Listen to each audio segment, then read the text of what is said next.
మనందరము కలిసి దేవుని యొక్క గ్రంథములో నుండి కొన్ని మాటలు మనం జ్ఞాపకం చేసుకుందాం. పోయిన వారంలో 3 మాటలు మనము విన్నాం. 3 మాటలు మనం విన్నాం. ఒక మాట నేను జ్ఞాపకం చేశాను. 2 మాటలు దేవుని చిత్తమైతే ఈ వారం జ్ఞాపకం చేస్తాను అని చెప్పి మీకు తెలియచేశాను. కాబట్టి రండి జాగ్రత్తగా ప్రియులారా దేవుని యొక్క మాటలు వినటానికి మనం ప్రయత్నం చేద్దాం. పోయిన వారం మనం జ్ఞాపకం చేసుకున్నటువంటి 3 మాటలు చెబుతారా? 1 అపహాస్యము, 2 ఆలస్యము, 3 అవిధేయత. గమనించండి ప్రియమైనటువంటి దేవుని బిడ్డలారా, అపహాస్యమును గురించి పోయిన వారం చాలా విషయాలు మనం నేర్చుకున్నాం.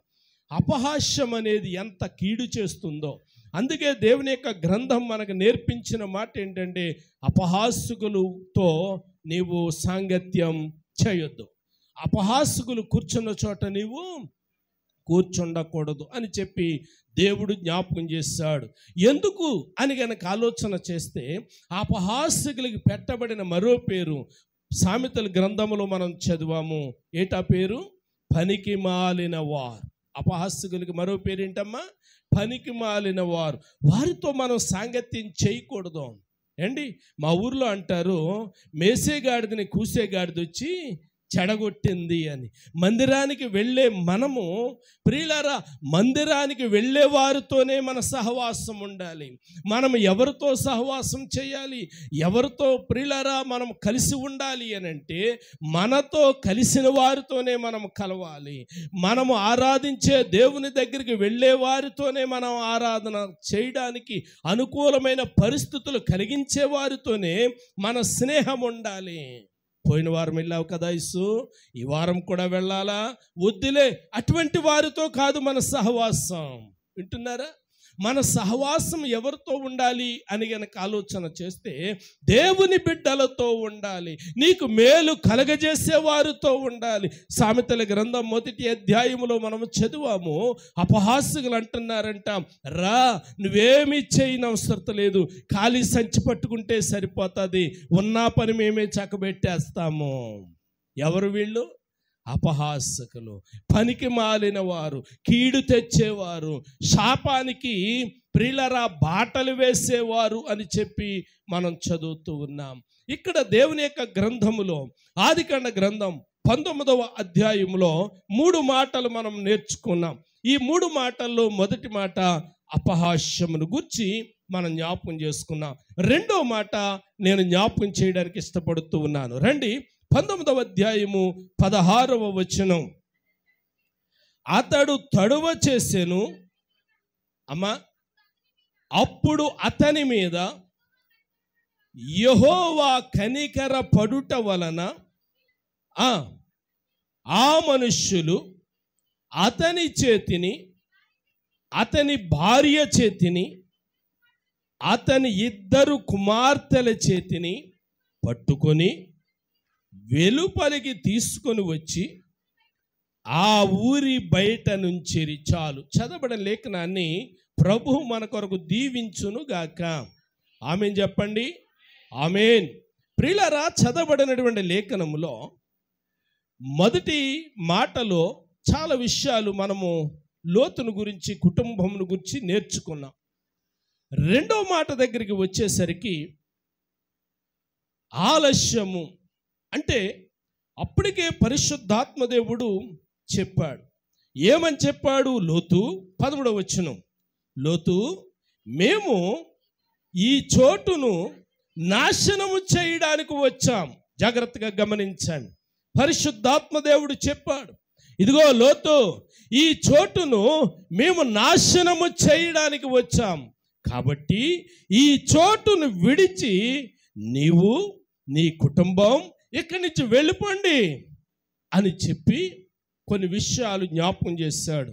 నీ భార్యను, నీ కూతుర్లను, నీ కూతుర్లకు వివాహమాడబోతూ ఉన్నటువంటి నీ అల్లుళ్లను తీసుకొని ఇక్కడ నుండి నువ్వు బయటికి వెళ్ళు అని చెప్పి తండ్రి అయినటువంటి దేవుడు లోతు దగ్గరికి వచ్చినటువంటి దూతల ద్వారా చెప్పించినట్లుగా మనం చదువుతూ ఉన్నాం.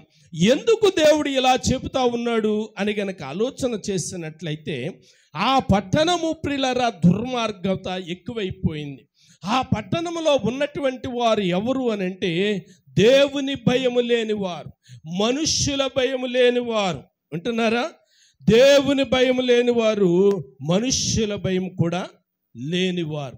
అంటే దేవుని భయం లేని వాళ్ళు ఎలాగుంటారు, మనుష్యుల భయం లేని వాళ్ళు ఎలాగుంటారు అని కనుక ఆలోచన చేస్తే, ప్రియులారా చెప్పడానికి ఇబ్బంది, కానీ మీకు తెలియాలి కాబట్టి, సంఘానికి తెలియాలి కాబట్టి కొన్ని మాటలు ప్రియులారా నేను జ్ఞాపకం చేస్తాను. రండి, 19వ అధ్యాయములో 5వ వచనములో ఇలాగ వ్రాయబడి ఉంది. నేను జ్ఞాపకం చేసిన తర్వాత చదువుతురు కానీ, ప్రియులారా లోతు సాయంకాలమందు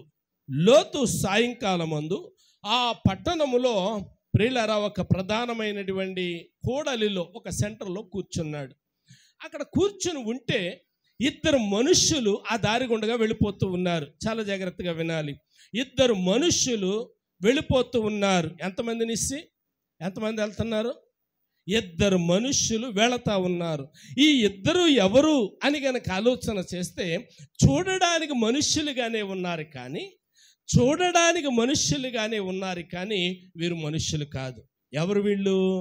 దేవదూతలు. అంటే దేవుని చేత పంపబడినటువంటి వారు. ఆ విషయం ఎవరికి అర్థమైంది? లోతుకు అర్థమయ్యింది. ఎప్పుడైతే లోతుకు అర్థమైందో వెంటనే ఎదురెళ్ళి, 2వ వచనం, వెంటనే ఎదురెళ్ళి లోతు వారిని చూచి వారిని ఎదుర్కొనుటకు లేచి సాష్టాంగ నమస్కారం చేసి, నా ప్రభువులారా, చాలు. ఏమని సంబోధిస్తూ ఉన్నాడు? నా ప్రభువులారా. అంటే వెళుతున్నటువంటిది ఎవరు?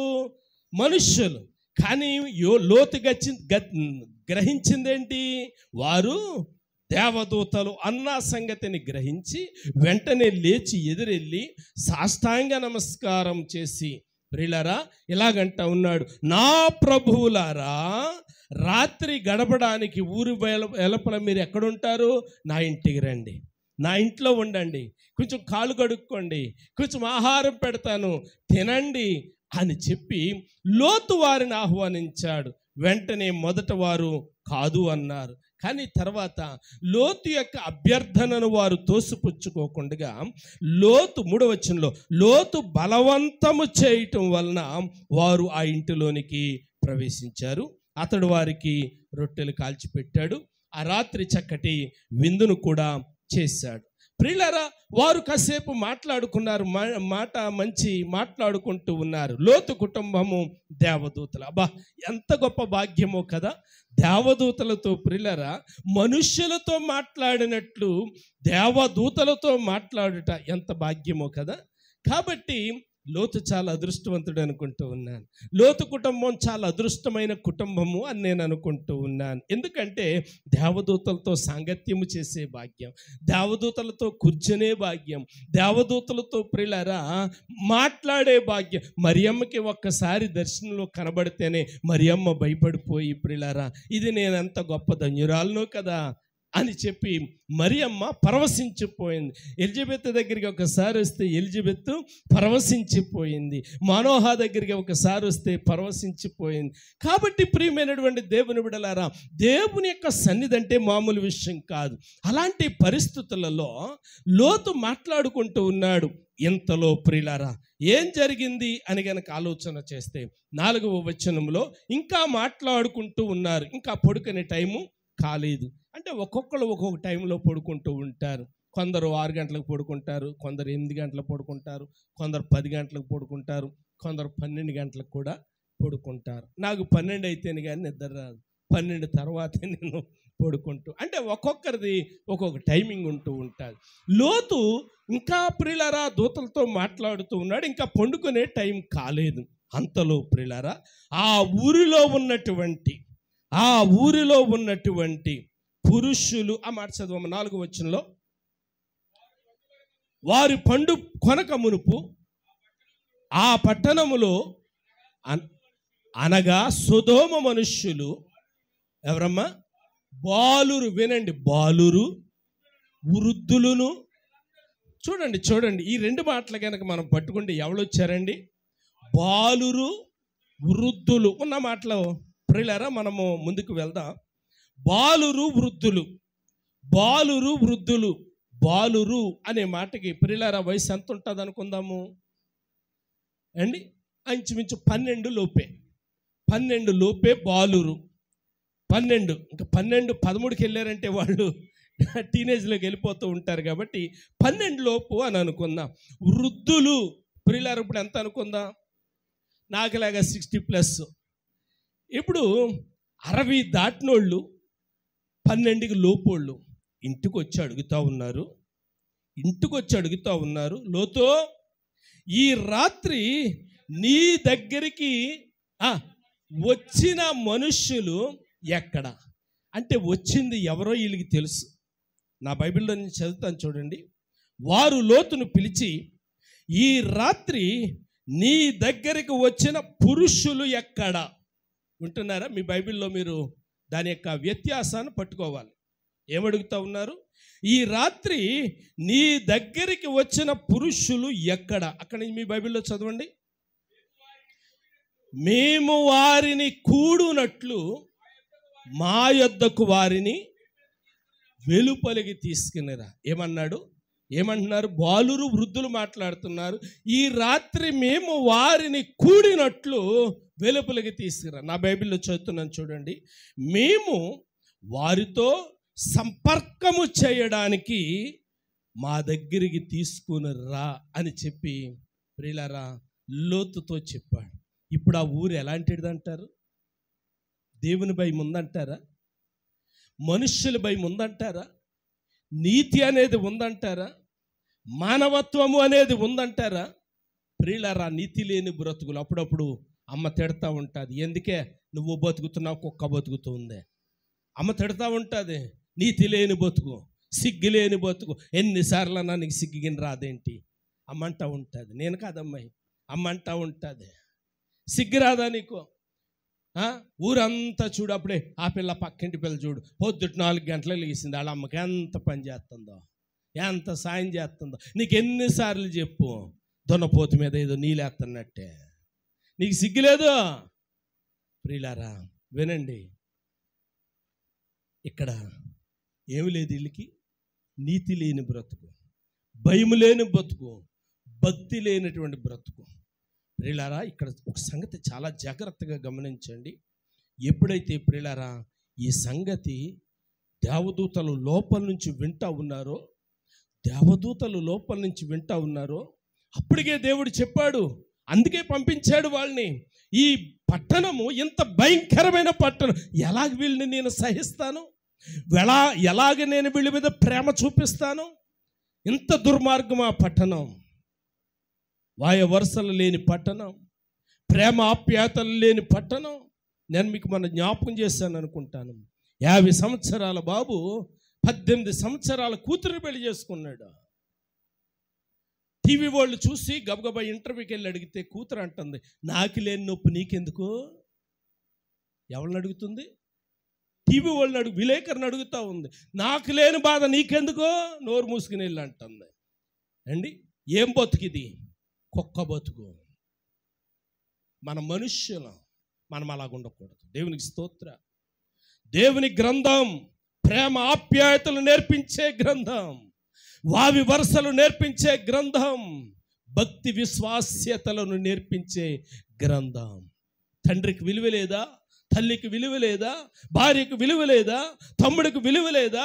వాయ వరుసలు లేవా అని గనక ఆలోచన చేసినట్లయితే ఆ పట్టణంలో ఉన్నటువంటి వారి బతుకు అది. పైగా వారు పురుషులు, దేవదూతలు. ప్రియులార వచ్చినటువంటి వారు బాలురు. ప్రియులార ఏదో వృద్ధులు వచ్చారంటే ఒక రకంగా అనుకోవచ్చు, బాలురు కూడా వచ్చి ఎంత బరితెగింపు మాటలండి. బాలురు వచ్చి ఎంత బరితెగింపు మాటలండి. వారి వయసు ఏంటి, వారి మాటలేంటి వింటున్నారా? అప్పుడప్పుడు ఆడపిల్లలు కూడా అమ్మ మీద నోరేసుకుని పడుతున్నారేమో. చదువుకున్నాము, మాకు అన్నీ తెలుసు అనుకుంటున్నావేమో వయసు. చదువుకున్నాము, మాకు అన్నీ తెలుసు అనుకుంటున్నావేమో నైసి. కాబట్టి ప్రియమైనటువంటి దేవుని బిడ్డలారా, మీ మమ్మీ డాడీ చదువుకోకపోయినా మీ కొరకు ప్రాణాన్ని పెడుతున్నంతగా వారి యొక్క జీవితాలను త్యాగం చేస్తూ ఉన్నారు. వాని ఎన్నో పర్యాయాలు సాక్ష్యం చెప్తూ ఉంటుంది. బాలేదు బాలేదు బాలేదు, అయినా దేవుడు బలపరుస్తూ ఉన్నాడు. బాబుజీ గురించి ఆమె జ్ఞాపకం చేస్తుంది. మృదుల ఎందుకు ఇంత కష్టపడుతూ ఉన్నాడు?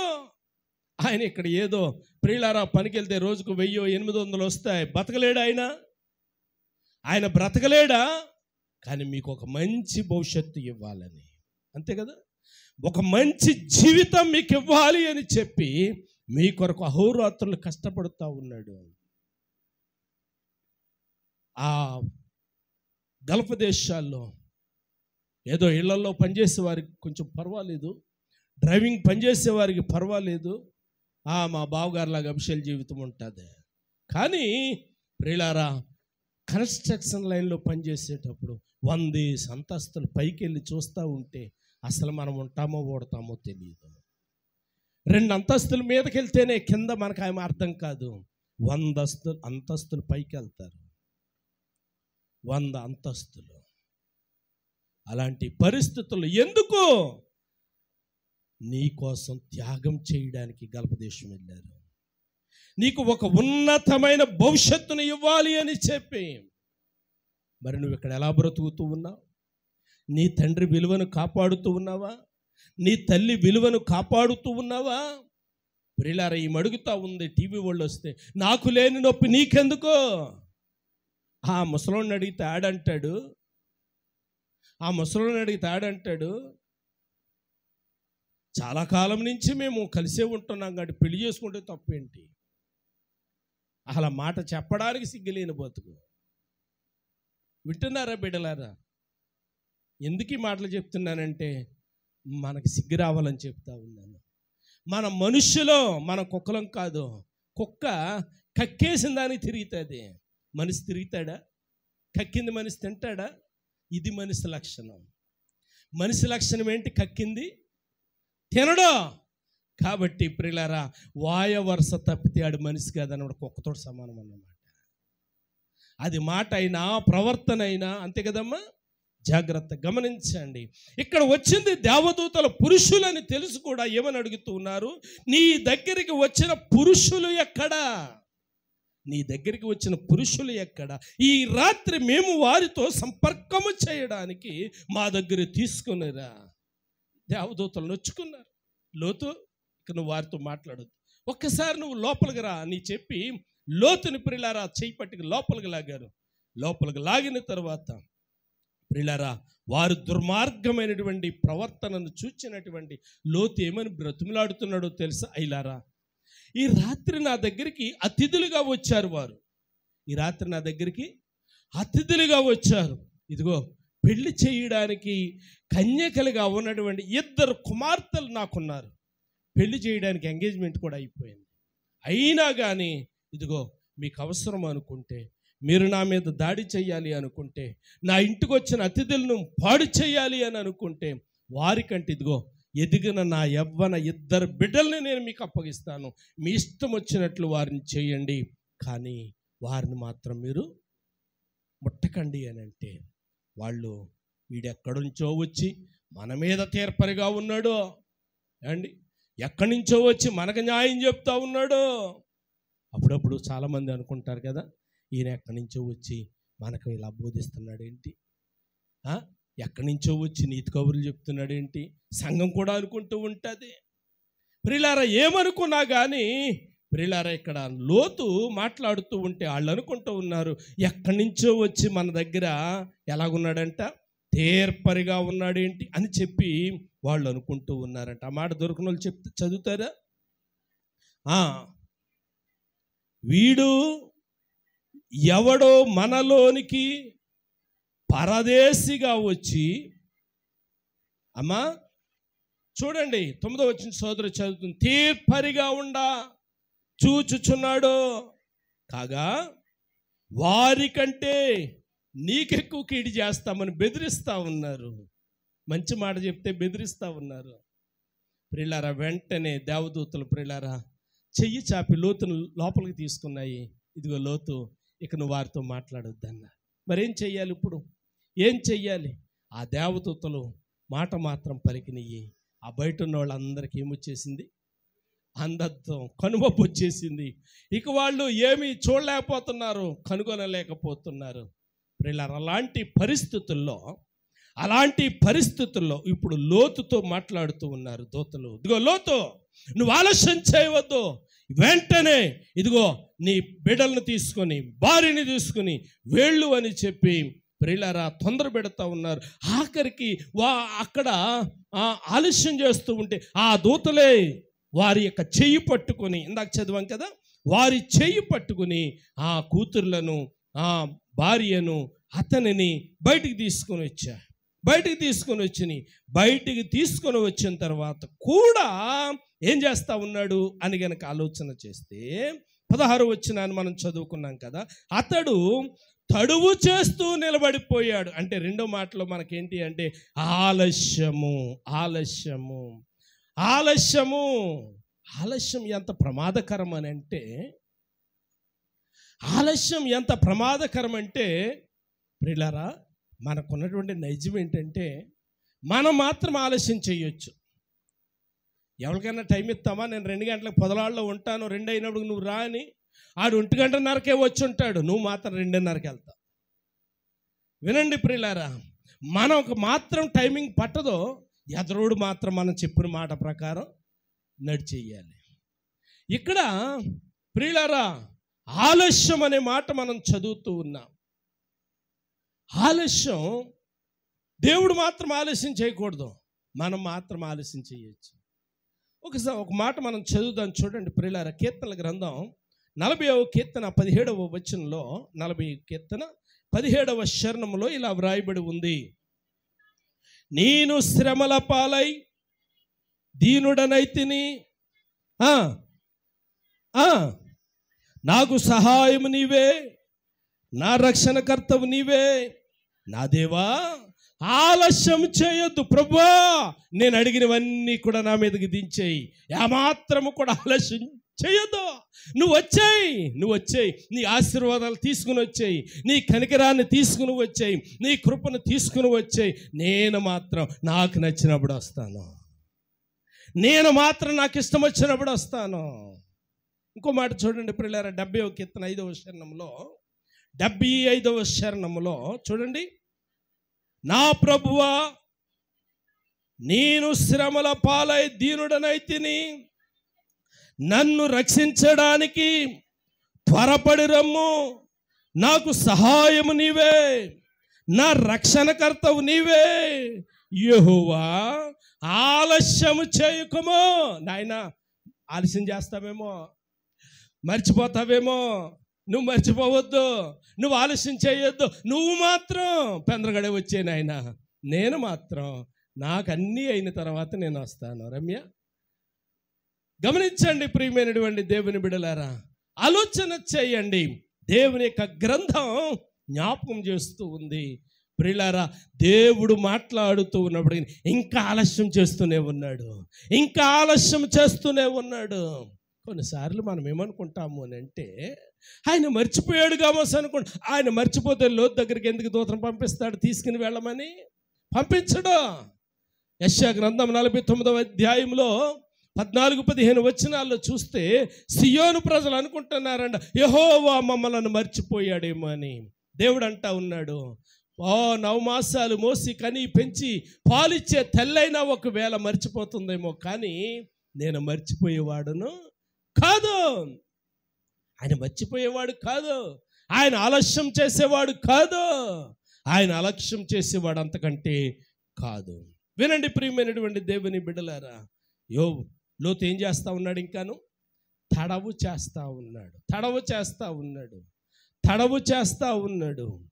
తడవు చేయటంలో జరిగినటువంటి ప్రియులారా విషయం ఏమిటి అని గనక ఆలోచన చేస్తున్నట్లయితే, ఆలస్యంలో ఉన్నటువంటి ప్రమాదం ఏమిటి అని గనక ఆలోచన చేస్తున్నట్లయితే, వీళ్ళు బయలుదేరడానికి లేట్ అయిపోయింది. సరే, బయలుదేరుతూ ఉన్నప్పుడు వెంటనే ప్రియులారా దేవుని యొక్క ఉగ్రత ఆ పట్టణం మీద కుమ్మరించబడింది. ఎప్పుడైతే కుమ్మరించబడిందో దేవుని యొక్క ఉగ్రత ప్రియులారా ఎవరి మీదకి వచ్చిందంటే భార్య మీదకి వచ్చేసింది. ఎందుకు వచ్చింది అని కనుక ఆలోచన చేస్తే దేవుడు అన్నాడు, దూతలు అన్నారు, నాయనా నీ భార్యని తీసుకుని నీ బిడ్డను తీసుకుని నువ్వు ఎంత వేగరమే వెళ్తావో వెళ్ళిపో, ఎంత తొందరగా వెళ్తావో వెళ్ళిపో అన్నాడు. అంత మాత్రమే కాదు, నువ్వు వెళ్తూ ఉన్నప్పుడు ఇక నీకు విడిచినటువంటి దాంతో పని లేదు. క్రైస్తవులకి కక్కిన దాంతో పని లేదు, వింటున్నారా? కక్కిన దానితో పని లేదు అంటే విడిచిన దానితో కూడా పని లేదు. రాత్రి మేము పరమగీతములో నుండి ఒక విషయాన్ని జ్ఞాపకం చేసుకుని, నేను నా వస్త్రాలను తీసివేశాను, నేను మరలా దాన్ని ధరింపనేల. అంటే నా మునుపటి జీవితం పాప జీవితం కాబట్టి పాపపు వస్త్రాలు నేను తీసివేశాను, ఇప్పుడు నా జీవితాన్ని నేను కడుక్కున్నాను, ఇక ఆ వస్త్రాలతో నాకు పని లేదు, ఆ వస్త్రాలతో నాకు పని లేదు. యేసు ప్రభు వారు మార్గం గుండగా వెళ్ళిపోతూ ఉంటే గుడ్డివాడు భిక్షగాడు కేకలు పెడతా ఉన్నాడు. ఎందుకు కేకలు పెడుతూ ఉన్నాడు? ఎవరో చెప్పారు, నజరేయుడైన యేసు ఈ మార్గం గుండగా వెళుతూ ఉన్నాడు అని చెప్పారు. ఆయన యేసు అంటే ఎవరు? ఆయన కళ్ళు ఇస్తున్నాడు, కాళ్ళు ఇస్తున్నాడు, స్వస్థపరుస్తూ ఉన్నాడు, బాగు చేస్తూ ఉన్నాడు, చచ్చిపోయిన వాళ్ళని పైకి లేపుతా ఉన్నాడు అని చెప్పి విన్నాడు. విన్నటువంటి మాట ప్రకారము ఆయన మార్గమున గుండగా వెళుతూ ఉంటే కేకలు వేయటం మొదలుపెట్టాడు కదమ్మా, అరవడం మొదలుపెట్టాడు. ప్రియులారా, అరుస్తూ ఉంటే ఊరుకో అని అక్కడ ఉన్న వాళ్ళందరూ అంటూ ఉన్నారు. ఇంకా బిగ్గరగా అరవడం మొదలెట్టాడు. ఎప్పుడైతే ఆ కేకలు విన్నాడు, యేసయ్య వచ్చాడు అక్కడికి. దేవునికి స్తోత్ర. యేసయ్య వచ్చాడు, నిలిచాడు. వెంటనే ప్రియులారా గుడ్డివాడిని పిలిచాడు. పిలవగానే అతడు చేసిన పని ఏమిటి అని అంటే, అతడు దిగ్గున లేచి, చెప్తారా, అతడు దిగ్గున లేచి అతని చేతిలో ఉన్నటువంటి కర్రను పారవేశాడు. అంటే అతడు ఏమనుకున్నాడో తెలుసా? ఇంకా కళ్ళు రాలేదు, ఇంకా దేవుడి దగ్గరికి వెళ్ళలేదు, కానీ క్షణాల్లో అతని అంతరంగంలో జరిగిన ఆ ఆలోచన ఏమిటి అని అంటే, ఇదిగో ఇప్పుడు నేను నజరేయుడైన యేసు దగ్గరికి వెళ్ళబోతూ ఉన్నాను, ఇప్పుడు ఆయన నాకు కనుదృష్టి ఇవ్వబోతూ ఉన్నాడు, ఇక నేను భిక్షాటన చేయవలసిన అవసరం లేదు, కాబట్టి ఇక నాకు దీనితో అవసరం లేదు. ఆమేన్, హల్లెలూయా. కాబట్టి ప్రియమైనటువంటి దేవుని బిడ్డలారా, క్రైస్తవులకి ఒక్కసారి విడిచిపెట్టారు అని అంటే దాని ఒక మరలా చూడకూడదు. కక్కింది తింటమంటే ఎంత చిరాకో, విడిచిన దాన్ని మరలా చేయడానికి అంత చిరాకు ఉండాలి. ఏదైనా ఒక పాపం మీకు తెలిసి మీరు చేసినటువంటి ఏదైనా ఒక చిన్నదో పెద్దదో ఒక పాపమే, చిన్నదైనా పెద్దదైనా మీరు చేసినటువంటి ఒక పాపం ఇంతవరకు మీరు చేశారు, మీకు ఇక చెయ్యకూడదు అని అనిపించిన తర్వాత దేవుని పాదాల దగ్గర మోకరించారు, కన్నీరు కార్చారు, పశ్చాత్తాపపడారు, మీ అవిధేయతను దేవుని దగ్గర ఒప్పుకున్నారు. ఇప్పుడు ఒప్పుకున్నారు అని అంటే మీ దగ్గర ఉన్నటువంటి ఆ పాపపు వస్త్రాన్ని ఏం చేశారన్నమాట? తీసేశారు. తీసేసింది పారేయాలి, కానీ అవసరం వచ్చినప్పుడు వేసుకోవడానికి పనికొస్తుందేమో బీరువాలో పెట్టుకోకూడదు అండి. అవసరం వచ్చినప్పుడు పనికొస్తుందేమో. కాదు ప్రియా దేవుని బిడ్డలారా, ఇక్కడ లోతు భార్య ఏం చేసింది అని అంటే ఆలస్యం చేసింది. ఆలస్యానికి ప్రతిఫలం ఏంటి అని అంటే, ఆలస్యానికి ప్రతిఫలం ఏంటంటే అగ్నిగంధకాల్లో కాలిపోలేదు, కానీ ఆ అరణ్యములో పిల్లలు ఏమైపోయింది? ఉప్పు స్తంభం అయిపోయింది. నారిమణి గారి ద్వారా బాగా పాడేవారు. రేయింబవళ్ళలో వెళ్ళేటి త్రోవలో యేసయ్య నేల మరుతువో అండి. దేవుడు ప్రియులారా చెప్పినప్పుడు మాట ఆలకించాలి. దేవుడు చెప్పినప్పుడు ఆలస్యం చేయకూడదు. ఆలస్యము ప్రమాదం. ఒక మాట చెప్పి ఈ అంశాన్ని ముగిస్తాను. మత్తయి సువార్త 25వ అధ్యాయంలో కన్యకలు కనబడతారు. ఎంతమంది అమ్మ? 10 మంది. ఇందులో 2 రకాలు. మొదటి రకం బుద్ధి గలవారు, రెండో రకం బుద్ధి లేనివారు. రెండో రకం ఏంటమ్మా? బుద్ధి లేనివారు. మొదటి రకం బుద్ధి గలవారు. వీళ్ళందరూ కలిసి ఎక్కడికి వెళ్ళారు? పనికి వెళ్ళారు. ఎక్కడికి వెళ్ళారమ్మా? పనికి వెళ్ళారు. ఏం పనికి వెళ్ళారు? అప్పట్లో యూదుల సంప్రదాయ ప్రకారం ఏంటంటే పెండ్లి కుమారుడు 3 దినాల ముందు పెళ్లి కూతురింటికి రావాలి. పెళ్లి కూతురింటికి వచ్చేటప్పుడు పెళ్ళింటోళ్ళు ఘనమైన రీతిలో ఆహ్వానాన్ని పలకాలి. అంటే ఆడు పగలొస్తాడో రాత్రి వస్తాడో తెలియదు కాబట్టి బృందాన్ని రెడీ చేయాలి. కాబట్టి పెళ్లి కూతురోళ్ళు ఏం చేశారంటే 10 మందిని పిలిచారు. 10 మందిని పిలిచి 10 మందికి కూడా 10 దీపాలు ఇచ్చారు. అమ్మా, మేము కూలికి పెట్టుకుంటూ ఉన్నాం. పెళ్లి కొడుకు రాత్రి వస్తే దీపాలు కావాలి కదా, కరెంట్లు లేదు కదా బట్టనేసి వేయడానికి. కాబట్టి దీపాలు పట్టుకుని ఆ పక్కన ఒక 5, ఈ పక్కన ఒక 5 నుంచి ఎదర బ్యాండ్ మేళం ఉంటే చక్కగా గదిలోనికి తీసుకురావాలి, ఆహ్వానించాలి అని చెప్పి ప్రియులారా పనికెట్టుకున్నారు. పనికెట్టుకున్నవాడు లైట్లు ఎత్తాడు, పనికెట్టుకున్నవాడే తైలం ఎత్తాడు. ఏమో ఆలస్యమైతే తైలం అయిపోతే ఇబ్బంది అవుద్దని చెప్పి ఎక్స్ట్రా తైలాన్ని కూడా బాటిల్లో వేసి ఎత్తాడు. ప్రియులారా పెళ్లి కొడుకు ఆలస్యం అవుతూ ఉంది. దానికి ఉన్నటువంటి ఆ డిపార్ట్మెంట్ మీద నాయకుడిగా ఉన్నవాడు అన్నాడు, ఇదిగో పెళ్లి కొడుకు ఇంకా ఎప్పుడు వస్తాడో మనకేం అర్థం అవట్లేదు. సరే అర్ధరాత్రికి వస్తే మళ్ళీ మీకు నిద్రభారంగా ఉంటుంది, ఓ కునుకేయండి అన్నాడేమో, బహుశా ఓ కునుకేయండేమో అన్నాడేమో. ప్రియులారు ఇప్పుడు పడుకున్నారు. ఎంతమంది పడుకున్నారు? 10 మంది పడుకున్నారు. దేవునికి స్తోత్రం కలిగిన గాక. ఇప్పుడు ఎంతమంది లేచారు? అమ్మ వెనకాల నుంచి ఏంటి అంటున్నారు? ఐసు వెనకాల నుంచి ఏంటి అంటున్నారు? ఎంతమంది లేచారమ్మా? 5 లేచారు. మీరు ఎంతమంది అంటున్నారు? 10 మంది లేచారు. వినే ఇక్కడ విచిత్రం ఏంటంటే వెళ్ళినోళ్ళు 10 మంది, పడుకున్న వాళ్ళు 10 మంది. పెళ్ళి కొడుకు వస్తున్నాడని కేకయ్యగా లేచినోళ్ళు 10 మంది. దేవునికి స్తోత్రం కలిగిన గాక. అయితే ఏం జరిగింది ఇక్కడ అని కనుక ఆలోచన చేస్తే వీళ్ళు ఎంత బతకమంటే దీపాలు ఇచ్చినోడు ఒక్కో బాటిల్ ఇస్తే పెళ్ళి కొడుకు వచ్చేస్తాడులే, ఎక్స్ట్రా తైలం కావాలంటావా, ఆ డబ్బా అక్కడ పెట్టే చూద్దాంలే తర్వాత అని ఆ తైలాన్ని ఏం చేశారు? అక్కడే పెట్టేసి ఆ చేతిలో ఉన్న దీపాలట్టుకుని వెళ్ళిపోయారు. ఇప్పుడు పెళ్ళి కొడుకు ఆలస్యమైంది. ప్రియులారా దీపాల్లో ఉన్నటువంటి నూనె అయిపోయింది కాబట్టి కొందరి దీపాలు ఆరిపోయినాయి. అందరి దీపాలు కొందరి అంటే 5 దీపాలు ఆరిపోయినాయి. 5 దీపాలు ప్రియులారా వెలుగుతూ ఉన్నాయి. ఇప్పుడు ప్రియులారా వచ్చేసాడు పెళ్లి కొడుకు వచ్చేసాడు. దీపాలు ఆరిపోతే బహుశా ఆ విందు ప్రధాని దగ్గరికి వెళ్ళారేమో, అయ్యా ఇందాక మేము కిరసనాలెట్టుకు వెళ్ళడం మర్చిపోయాము, ఎక్కడిట్టావా డబ్బాలో, నేను తాళం వేసేసాను, తాళం చెయ్యి ఏ ప్రసన్నకి ఇచ్చాను గుర్తులేదు నాకు, తాళం చేయి తెచ్చుకోండి వెళ్ళంటే. ప్రియులారా వీళ్ళు బహుశా ఆ రూమ్కి వెళ్ళి ఉంటారు. ఇలా ఒకటి పెళ్లి కొడుకు వచ్చేసాడు. తైలం ఉన్నవాళ్ళు వెళ్ళిపోయారు. నేను ఇక్కడ చెప్పాలనుకున్న విషయం ఏంటంటే ఆలస్యము ప్రియులారా నిన్ను ఎక్కడ నిలబెట్టింది? బయట నిలబెట్టింది. పెళ్ళికు మాడితే వెళ్ళే అవకాశం ఇవ్వలేదు. రేపు మారు మనసు విషయంలో కూడా ఆలస్యం చేస్తూ ఉంటే తండ్రి అయినటువంటి దేవుడు జ్ఞాపకం చేస్తూ ఉన్నాడు, మీరెవరో నేను ఎరుగను, మీరెవరో నాకు తెలీదు, మీరు నాకు తెలీదు, మిమ్మల్ని నేను ఎరగను. ఒకసారి 26 వచనం చదువుదామా? 19వ అధ్యాయంలోనే ఆదికాండ గ్రంథం 19వ అధ్యాయము 26వ వచనం.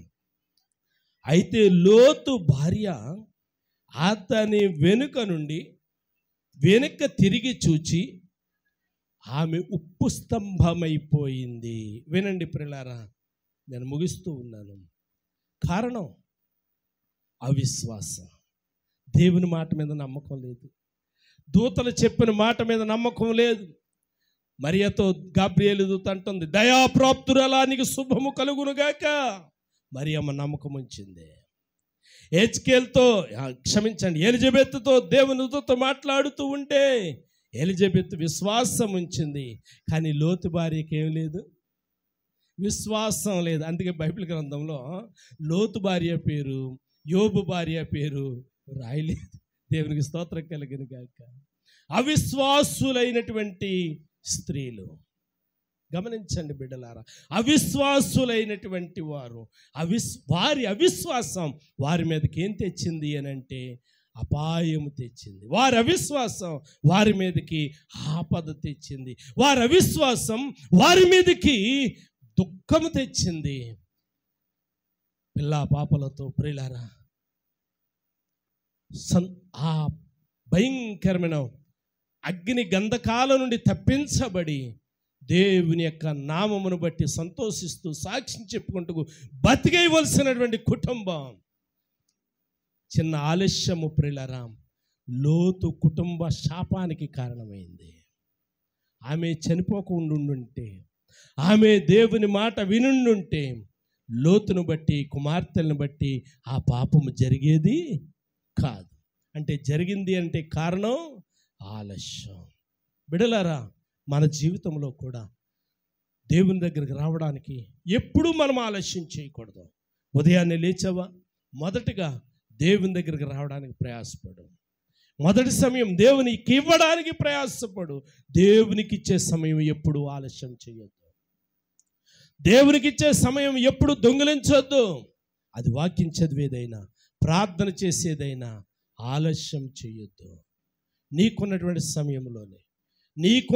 సమయంలోనే ఆ దేవుని పాదాల దగ్గరికి రావడానికి ప్రయత్నం చేయి. నువ్వు 7 గంటలకు కాలేజీకి వెళ్ళాలి. 7 గంటలకు కాలేజీకి వెళ్ళాలి అని అంటే మమ్మీ ఎలాగ క్యారెట్ తయారు చేస్తుంది కాబట్టి ఎలాగా పిల్లలు తయారు చేయరు. ప్రసన్న, ఆ హర్మిష, మనం ఎలాగ క్యారేజ్ చేయం కదా, అమ్మ మన చేతిలో పెడతాది. పద్మగారు క్యారేజ్ రెడీ చేసి పిల్లల చేతిలో పెడతాం. కాబట్టి ఇప్పుడు నువ్వు కాలేజీకి 7 గంటలకు వెళ్ళాలంటే నువ్వు 6 గంటలకు లేస్తే నీకు టైం సరిపోతుంది అనుకుందాం. అయితే ఇప్పుడు నువ్వేం చేయాలో తెలుసా? ఒక్క 10 నిమిషాల ముందు దాన్ని అడ్జస్ట్మెంట్ చేసుకో. ఆ 10 నిమిషాలు దేవునికి ఇవ్వడానికి, లేకపోతే ఒక పావు గంట మొదటిగా నువ్వు దేవునికి ఇవ్వడానికి ప్రయాసపడు. మేము బొంబాయిలో ఉండేవాళ్ళం. కొంతమంది యవనస్తులు, ఒక 6గురు 7గురు 10 మంది ఉండేవాళ్ళు. ఒకే రూమ్ అన్నమాట, డార్మిటరీ అంటారు కదా, అలాంటి రూమ్లో ఉండేవాళ్ళం, పెద్ద రూము. సాయంకాలం మేము పని చేసుకునే వాళ్ళం. సాయంత్రం ఇంటికి వచ్చేసరికి ఎవడెప్పుడు వస్తాడో తెలియదు. ఒకడు 7 గంటలకు వస్తాడు, ఒకడు 10 గంటలకు వస్తాడు, ఒకడు 12 గంటలకు వస్తాడు. సమయం అనుకూలం ఉండేది కాదు. మేము ప్రార్థన చేసుకోవడానికి అనుకూలం ఉండేది కాదు. రూమ్లో ఉన్న వాళ్ళందరూ కూడా క్రైస్తవులే. ప్రార్థన చేసుకోవడానికి అనుకూలం ఉండేది కాదు. ఉదయాన్నే మేము 5 గంటలకు లెగిస్తే ప్రియులారా మా క్యారేజీలు మేము వండుకుని మరలా మేము 7 గంటలకు డ్యూటీకి వెళ్ళడానికి అవకాశం ఉండేది. అటువంటిప్పుడు సాయంకాలం మేము ప్రార్థన చేసుకోలేకపోతున్నామని రూమ్లో ఉన్నటువంటి వారందరూ కూడా నిర్ణయానికి వచ్చారు. ఏంటి అని అంటే, మనం 5 గంటలకు లెగుస్తూ ఉన్నాము, 7 గంటలకు మనం రెడీ అవుతూ ఉన్నాం. రేపటి నుంచి మనం ఏం చేద్దామనంటే 4:30కు లెగుద్దాం, 4:30 నుంచి 5 గంటల వరకు ఆరాధన చేసుకుందాం, 5 గంటల నుంచి మనం పని చేసుకుందాం అన్నారు. దేవుని స్తోత్రం కలిగిన గాక. ప్రియులారా, ఆ గదిలో మేము ఉన్నంతకాలము కూడా అలా చేయడం ప్రారంభించాం. నేను ఎందుకు ఈ మాటలు జ్ఞాపకం చేస్తున్నానంటే, దేవునిని స్తుతించడానికి అలక్ష్యం చేయొద్దు, ఆలస్యం అంతకంటే చేయొద్దు. ఏదైనా దేవుడు నీకు ఇచ్చినప్పుడు, దేవుడు నీ చేతులను బలపరిచినప్పుడు, దేవుడు నీకు ఇచ్చిన దానిలోనిది దేవుని సన్నిధికి ఇవ్వడానికి కూడా ఏం చేయకూడదు? ఆలస్యం చేయకూడదు, అలక్ష్యం చేయకూడదు. దేవుడు నీకు ఇచ్చిన దానిలో నుండి ఏదైతే నువ్వు ఇవ్వాలి అని నిర్ణయించుకున్నావో, ఈ వారం కాదు వచ్చే వారం ఇద్దాంలే, వచ్చే వారం కాదు పై వారం ఇద్దాంలే, కాదు ప్రియా దేవుని బిడ్డలారా, దేవునికి ఇవ్వటం మనం నేర్చుకోవాలి. దేవునికి ఇవ్వటం మనం నేర్చుకోవాలి. అప్పుడే మనకు ఆశీర్వాదం. పంటకాలం ఉందండి, మురుక్కాలం ఉంది. పంటకాలంకి మురుక్కాలంకి తేడా ఏంటి చెప్పండి? పంటకాలం ఎప్పుడు కూడా ప్రవహిస్తూ ఉంటుంది, మురిక్కాలం ఎప్పుడు కూడా చెప్పండి నిలిచే ఉంటుంది. ఆ కాలం నీళ్ళు ఎలాగుంటాయి? మురికిగా ఉంటాయి. పంట నీళ్ళు ఎలాగుంటాయి? చాలా ఫ్రెష్గా ఉంటాయి. కారణం ఏంటో తెలుసా? పంటకాలం నీళ్ళు ఎప్పుడు కూడా ప్రవహిస్తూ ఉండడానికి కారణం ఏంటంటే, దానికి ఎక్కడికక్కడ ప్రియులారా లాకులు ఓపెన్ చేసి కింద వారికి వెళ్ళడానికి అది ఓపెన్ చేసి పెడతారు.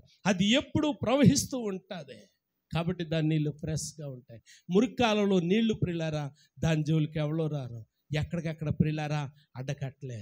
చెట్టడిపోతే ముట్టుకునేవాడు ఉండడం, ప్రియులారా పూడిపోతే ముట్టుకునేవాడు ఉండడం. కాబట్టి దేవుని యొక్క ప్రవాహం మన మీదకి రావాలంటే, దేవుని యొక్క ఆశీర్వాదపు జల్లులు మన మీదకి రావాలి అని అంటే ప్రియులారా ఎప్పటిదప్పుడు ప్రియులారా మనం ఓపెన్ చేసుకుంటూ ఉండాలి. అంటే ఎప్పటిదప్పుడు ప్రియులారా దేవునికి చెల్లిస్తూ ఉండాలి. దేవునికి చెల్లించడానికి ఆలస్యం చేయకూడదు, దేవునికి ఇవ్వడానికి ఆలస్యం చేయకూడదు, దేవుని దగ్గరికి రావడానికి కూడా ఆలస్యం చేయకూడదు. ప్రియులారా, మీరేదో ఇవ్వట్లేదని దృష్టిలో పెట్టుకుని నేను మాట్లాడట్లేదు, మీరేదో రావట్లేదు అని దృష్టిలో పెట్టుకుని మాట్లాడట్లేదు. మీకు తెలియాలి కాబట్టి నేను మాట్లాడుతూ ఉన్నాను, మీకు అర్థం కావాలి కాబట్టి నేను మాట్లాడుతూ ఉన్నాను. మా పాస్టర్ గారు ఎప్పుడైనా చెప్పారా సమయానికి రాకపోతే శాపమని, సమయానికి రాకపోతే దేవుడు చూస్తూ లెక్క అడుగుతాడని ఎప్పుడైనా చెప్పారా పాస్టర్ గారు? చెప్పుంటే మేము అలా చేద్దాం కాదే, సమయానికి మేము వచ్చేవారమే అనే మాట రేపు మీరు న్యాయస్థానం ముందు చెప్పకుండా ఉండాలి అని అంటే ఈ మాట నీకు తెలియాలి. కాబట్టి అలక్ష్యం అనేది, అవిధేయత అనేది, ఆలస్యం అనేది ఎంత హాని చేస్తుంది అని అంటే, అపోస్తుల కార్యములు 5వ అధ్యాయంలో అననీయ సప్పేరాలను గురించి మనం చదువుతాము. అననీయ వచ్చినటువంటి ఎంతసేపటికి సప్పేరా వచ్చిందండి అమ్మ? సమయం మనకు తెలియదు కానీ ఇంచుమించు ప్రియులారా, భర్త చనిపోయాడు, భర్తను తీసుకెళ్ళి పాతి పెట్టేశారు, పాతి పెట్టేసిన వాళ్ళు మందిరంలోనికి వచ్చేసారు, ఇప్పుడు వాక్యం వింటా ఉన్నారు వాళ్ళు కూడా.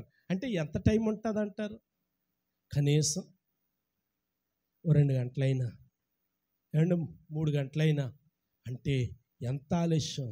ఆ ఆలస్యం ప్రియులారా, కనీసం భర్తను చూసుకునే భాగ్యము లేదు. ప్రియులారా, జరిగింది తెలియక ఆమె కూడా ప్రాణాలు కోల్పోయింది. తల ఉంచుదాం, కళ్ళు ముద్దాం, ఒకసారి మనలను మనం పరిశీలించుకుందాం, ఒకసారి మనలను మనం పరీక్షించుకుందాం. దేవుని యొక్క సన్నిధికి రావడానికి ఆలస్యం చేస్తున్నామా? దేవునికి ఇవ్వడానికి ఆలస్యం చేస్తూ ఉన్నామా? ఒకసారి మనలను మనమే పరిశీలించుకుందాం, పరీక్షించుకుందాం. అయ్యా, నాలో ఉన్నటువంటి అవిధేయత, నాలో ఉన్నటువంటి అపహాస్యం, నాలో ఉన్నటువంటి ఎగతాళి, ఇదిగో లోతెల్లి బ్రతుములాడుతూ ఉన్నాడు, కానీ అల్లుళ్ళు ఎగతాళి చేస్తూ ఉన్నారు, అల్లుళ్ళు ఆలస్యం చేస్తూ ఉన్నారు. ఆ ఆలస్యానికి కారణం వాళ్ళు కూడా అగ్నిగంధకాలలో చచ్చిపోయి కాలిపోయారు. కాబట్టి ప్రియా దేవుని బిడలారా, దేవుని సంఘమా, ఆలస్యం అనేది నీ మీదకి శాపం తీసుకొని వస్తుంది. ఆలస్యం అనేది నీ మీదకి వేదన తీసుకొని వస్తుంది. నీ బ్రతుకు అలా ఉండకూడదు అని అంటే, దేవుని యొక్క ఆశీర్వాదపు జల్లులు మన మీద కురవాలి అని అంటే, దేవుని మందిరానికి రావడానికి వేగిరపడాలి, సమయానికి రావాలి, దేవునికి ఇవ్వడానికి వేగిరపడాలి. నీ దగ్గర ఉన్నది దేవుని కొరకు ఏర్పాటు చేసింది ఇవ్వడానికి ఏమాత్రము కూడా ఆలస్యము చేయకుండా దేవునికి ఇవ్వాలి. ఎప్పుడైతే నువ్వు అలా చేయగలుగుతావో, ఆలస్యం చేయకుండా దేవుని దగ్గరికి రాగలుగుతావో, ఆలస్యం చేయకుండా దేవునికి ఇవ్వగలుగుతావో, ప్రియులారా, ఆకాశపు వాకిండ్లని విప్పి పట్ట జాలనంత విస్తారమైన దీవెనలు ఆయన కుమ్మరిస్తాడు. మరి నీవు ఎలా చేస్తా ఉన్నావు? దేవుని దగ్గరికి ఎలాగొస్తూ ఉన్నావు? దేవునికి ఎలాగిస్తూ ఉన్నావు? దేవునికి ఎలాంటి ప్రేరేపణతో ఇస్తూ ఉన్నావు? ఎప్పుడు వస్తున్నావు దేవుని దగ్గరికి? దేవుడు నిన్ను చూస్తూ ఉన్నాడు, జాగ్రత్త. మనుషులు ఎవరు చూడవసరం లేదు, మనుషులు న్యాయకర్తలు కాదు, మనుషులు నేరారోపణ చేయడానికి సరిపోరు. కానీ జగద్రక్షకుడు, నీ సృష్టికర్త అయినటువంటి దేవుడు నిన్ను చూస్తూ ఉన్నాడు, నువ్వు వచ్చుట చూస్తూ ఉన్నాడు, నువ్వు లేచుట చూస్తూ ఉన్నాడు, నువ్వు ఆరాధన చేయడం చూస్తూ ఉన్నాడు. మరి నీ ఆరాధన ఆయనకి ఇష్టమవుతూ ఉందా? నిన్ను చూచినప్పుడు నీ మీద ఏ వస్త్రాలు ఉన్నాయి? తీసేసిన వస్త్రాలు గిని మరలా వేసుకుంటూ ఉన్నావా? పాపపు వస్త్రాలు, అవిధేయత వస్త్రాలు, రక్తంతో కూడినటువంటి వస్త్రాలు మరలాగిని వేసుకుంటూ ఉన్నావా? అలా వేసుకుంటే కుక్క తన వాంతికి తిరిగినట్లుగా కుక్కలతో దేవుడు పోలుస్తూ అన్నాడు, కుక్కలకు పరలోక రాజ్యంలో స్థానం లేదన్నాడు. మరి మనమేమై ఉన్నాము? ఆయన చేతిలో ప్రియులారా శ్రేష్టమైనటువంటి వారముగా ఉన్నామా? కుక్కలను పోలిన వారముగా ఉన్నామా? ఒక మాట ప్రభుతో చెప్పండి, అయ్యా కుక్క జీవితం నాలో ఉంటే అయ్యా నేను క్షమాపణ అడుగుతా ఉన్నాను. ఇక ఈ రోజు నుండి నేను అలా చేయను నా ప్రభువా, కక్కింది నేను తినను నా ప్రభువా, విడిచిపెట్టింది నేను ఎప్పటికీ కూడా నాయన మరలా నేను ధరించను నాయన. పోకిరి మాటలు ఆడకూడదని నేను విడిచిపెట్టాను, ఇక ఆ మాటలు ఎప్పుడూ పలకను నాయన. సరశక్తితో కూడిన మాటలు పలకకూడదని నేను నిర్ణయం చేసుకున్నాను, ఇక ఎప్పటికీ ఆ మాటలు పలకను నాయన. పాపం చేయకూడదని నేను నిర్ణయించుకున్నాను. ఇకెప్పటికీ పాపం అనే జోలికి నేను వెళ్ళను నా ప్రభువా. గొప్ప దేవా, కనికరం చూపే దేవుడు నాయనా, నీ దగ్గరికి రావడానికి నాయనా ఆలస్యం చేస్తూ ఉన్నానేమో. ఉదయకాలంలో రాలేకపోతున్నానేమో, సాయంకాలంలో రాలేకపోతున్నానేమో, నాకు సమయం ఉండి కూడా నీ దగ్గరికి రాలేకపోతూ ఉన్నానేమో. దయతో నన్ను కనికరించు ప్రభు అని చెప్పి ప్రభుని అడుగుతాం. ఆయన కనికరం చూపే దేవుడు. లోతు భార్య ఆలస్యం చేసింది, లోతు అల్లుళ్ళు ఆలస్యం చేశారు, అల్లుళ్ళు అగ్ని గంధకాలలో కాలిపోయారు. ఓ భార్య అరణ్యములో నిలిచిపోయి ఉప్పు స్తంభమైపోయింది. మరి మనమేంటి? మనం ఎలాగున్నాం? దేవుని మాటకు లోబడుతూ ఉన్నామా? దేవుని మాటను విలువిస్తూ ఉన్నామా? దేవుని యొక్క సన్నిధికి రావడానికి మనలను మనము ప్రేరేపించుకుంటూ ఉన్నామా? ఒకసారి ప్రభుతో మరో పర్యాయం తీర్మానం చేసుకుందాం. ఒకవేళ నీ నిబంధనను తప్పిపోయావేమో, ఇందాక క్లుప్త సందేశంలో జ్ఞాపకం చేస్తున్నట్లుగా మొదటి ప్రేమను, మొదటి ఆప్యాయతను, మొదటి భక్తిని విడిచిపెట్టావేమో. ఒక్కసారి ఆలోచన చేసుకుందాం. పరిశుద్ధుడైన మా తండ్రి, గనుడైన మా ప్రభువా, మహోన్నతుడానికి వందనాలయ్యా. అనుగ్రహించిన వర్తమానం బట్టి నీకు స్తోత్రాలు.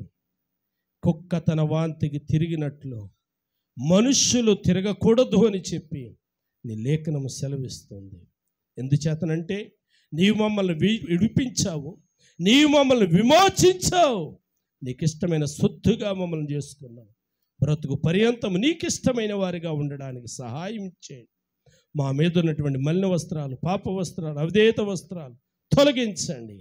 రక్షణ వస్త్రం, నూతన వస్త్రం, ప్రశస్తమైన వస్త్రంతో నింపండి.